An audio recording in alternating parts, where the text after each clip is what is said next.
Dichotomy, which one do you want to be? A lot of people don't have a choice but to be in the red ocean because most things have been done by now. Come on, how many new things can there be with no competitors? But to be a disruptor is one thing, but you added that positive twist. Yeah. Which is, I haven't heard it said that way. You're the first person that said being the positive disruptor. How did you kind of get that mindset? And speaking of that, I know that you had a bit of maybe is it imposter syndrome where you didn't feel like you belonged because you are coming up fast. And how did you feel like you deserve to be in the rooms that you're in now? So first, let me talk about positive disruption because it's one of my favorite things to talk about. It's actually our company, Digital Prodigy's ethos. And so because of that, we tend to be very particular with the clients that we take on. AKA Jeremy.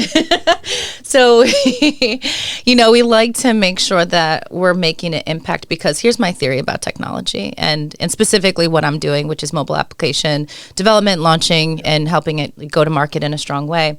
And that's that. You say, for example, an old lady has a gun and there's somebody trying to rob her. It makes a relatively weak person strong. It's the great equalizer. It is the great. Yeah. That's literally what I say. And that's what you are. Yeah. I love that. Hold on. That's insane.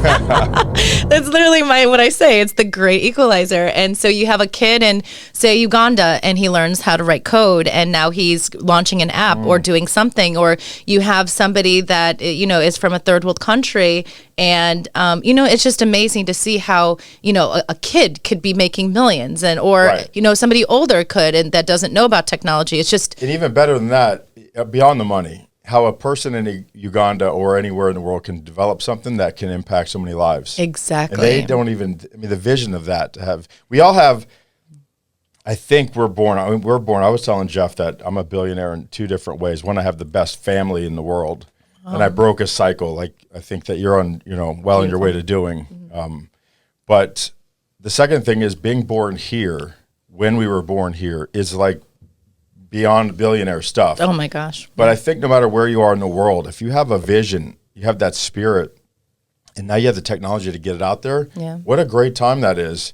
And the impacts that you can have. Like the golden age. Oh, it gives me chills to know that so many people can be impacted by somebody sitting half a world away that thought of something and now has the ability to do that. And Jeff helps get those ideas to market. Amazing. And Jeff Hoffman. He's my idol, my hero, Jeff Hoffman. Shout out to you. Yeah, I think you actually called him when he was driving here. I did, from Orlando. It was just such a weird time that we had. And that tells you that we're all supposed to be here. Exactly.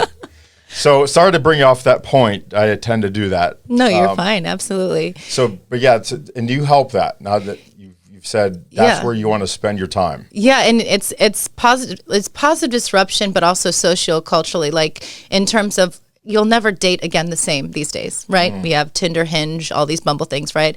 And then you'll never think about convenience and transportation and travel the same way. Everything literally in the last 5 years has been completely disrupted. And some would argue positive or negative. So, but. Well, AI right now is the huge debate, is it whether it's positive or negative? Oh, yeah, for sure. Positive, but negative, we've all seen Terminator, right? I'm just kidding. It's coming.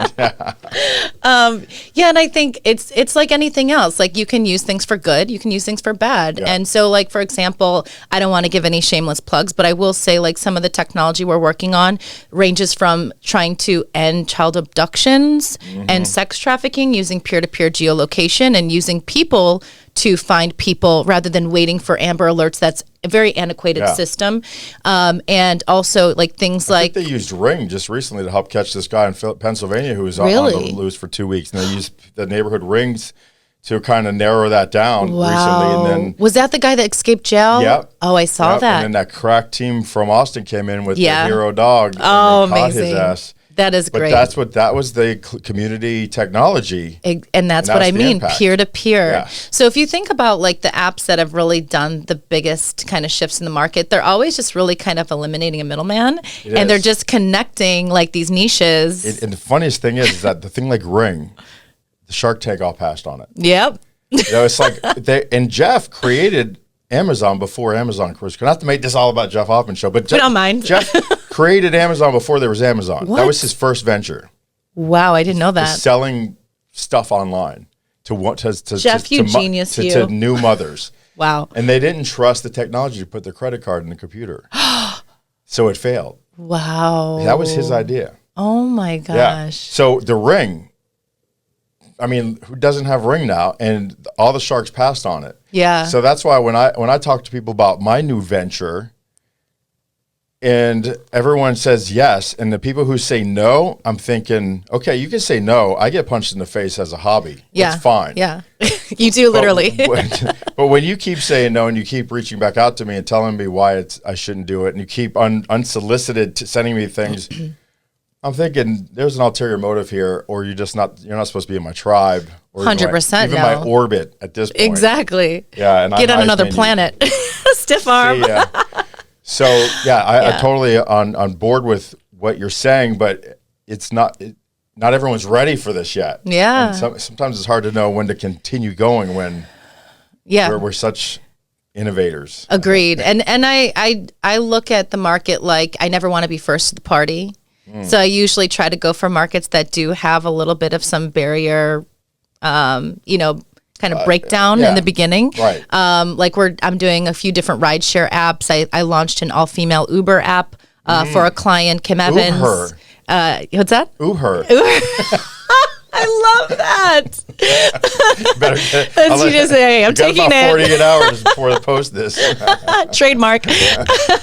Yeah, so it's an all-female Uber app, and she's just an amazing entrepreneur. I had an amazing time working with her. We're working on a cannabis delivery app. I was just featured in Canatech magazine. Deepak Chopra was on the cover a few months back. So, that one is to do your cannabis and marijuana license telemedicine. Right. So you could do it virtually, and that's going to be a game changer too. We have a lot of people excited for that. So I mean, there's just these niches where, say for example, somebody does, have treatment, maybe they can't drive, they're going through chemo, something like that, and they just really need to have things delivered to them. Right. And that's already been done in California, but no one's really yet to kind of penetrate the full marketplace yet. So we're going to try to do that in a big way. So that is kind of where your aspirations are, but your mindset got you here. Absolutely. You weren't always in this mindset. Yes, you did well in school, but that doesn't say much because a lot of people who do well in school actually are more introverted. Really, that's why they did well in school. Yeah.